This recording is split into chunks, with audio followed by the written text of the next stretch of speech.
Sean McGranahan is a dangerous individual. Of these protesters, these are anti-immigration protesters.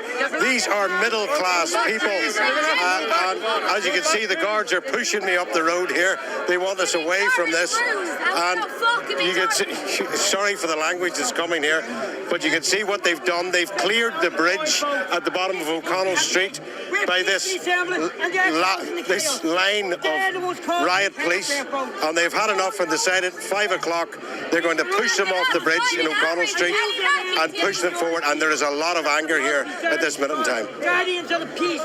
So Dougie Beattie, as we were explaining to our viewers earlier on, this has been precipitated by a huge rise in immigration and asylum seekers. Dougie, stay safe there. Someone's giving you grief. I can see that on the front line. 25,000 asylum seekers expected this year, 50,000 since 2019. We're going to cut back to Dougie Beattie shortly. And just to explain, there were 6 arson attacks on a repurposed paint factory just a few miles outside of Dublin at Coolock. And that last arson attack, no one was inside there, was last night. Dougie Beattie, getting back to you, looking a bit frisky on the front line there. Normal people like you and I, Martin. I mean, these are everyday people, every working class people, and they are being pushed up the road by the Garda Síochána because they are saying that their politicians are not listening to them and they want to be heard.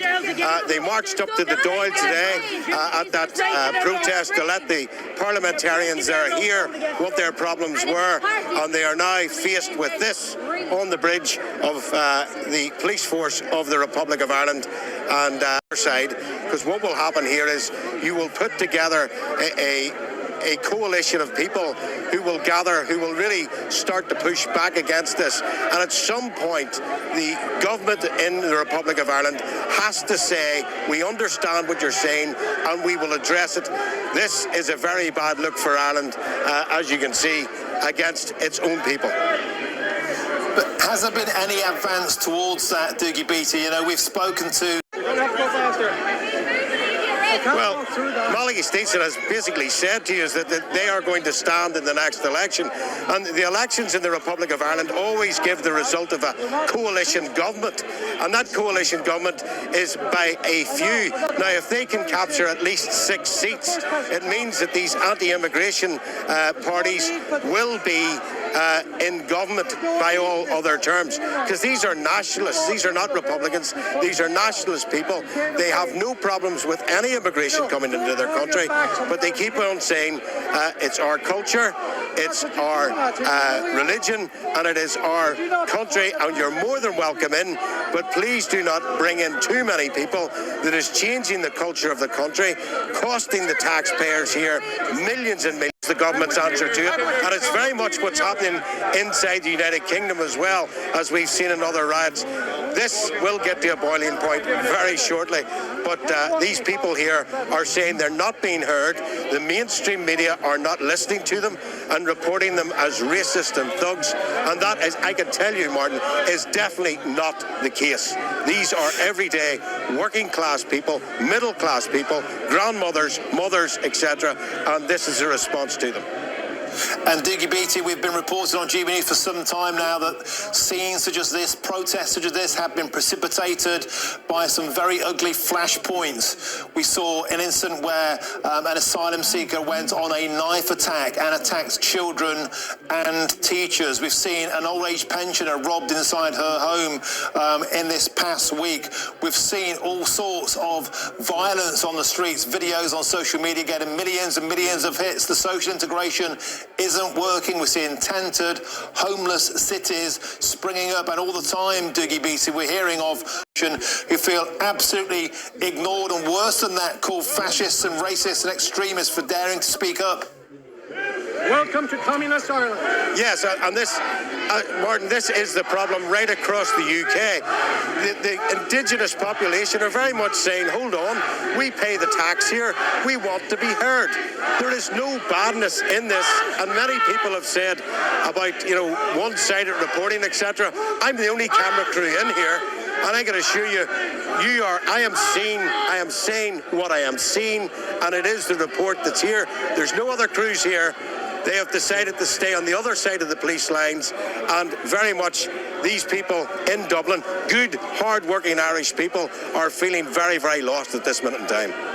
In fact, Dougie Beattie, the state broadcaster in Ireland, RTE, they were briefing today against this protest. They've taken a very, very firm tone, going with the political establishment, going with the law enforcement establishment, saying that these people are racist, saying that they are the problem. Dougie, can we pan the camera around to get an idea of the size of the crowd? And are you being kettled down the road towards somewhere? I mean, are you going to be forced to a point where there's a confrontation coming up? Yes, this is an arrest going on now at the minute. There's been several arrests. You can just see through the middle of the camera. They have a man on the ground, and they have arrested him. They've handcuffed him, and they are now moving. So what they're doing here is pushing in, and then they're selecting people in the crowd to go in and arrest them. And why we are being allowed in here is that very much the Irish people recognise that we have exactly the same problems across the UK, and they're not against the media, but they are against being branded a fascist or a racist for just simply saying what we see. And this is exactly what we're seeing at the minute, and nobody can deny what we are seeing right now. And Dougie Beattie, you know, these are ordinary, hard-working people who feel exasperated, and it's astonishing, Dougie. It's astonishing that there is not more media there. Why doesn't the Irish media want to tell the Irish citizens' story? Why are they briefing against them? Why are they taking the position that all these people are fascists? Martin, I've worked in the media for 35 years, and I have never seen it as bad as this, where some members of the media are briefing against, as if it would be an insult to say this on air. But I will say to you again, Martin, we are seeing exactly what is happening right now. Moving or you'll be arrested. There you are. Forward. There you are. I'm going to be arrested for not moving forward. And I mean, this is a main shopping street. This is O'Connell Street in the centre of Dublin. And there, as I've said to you, there's no other media standing where I'm standing. These are instigating all this. Hold on, Peaceful assemble. Under our constitution, we have a right to peaceful assemble here. And these are the ones that are creating the chaos all the time. Same in Coolock. They did the same. I got bad charged by these in Coolock as well. And they're breaking their oath all the time. They're guardians of the peace. And yet what are they doing? They're going against the people. They shouldn't be going against the people at all. Well, that is some of the opinions that is here, Martin. And it is quite disturbing.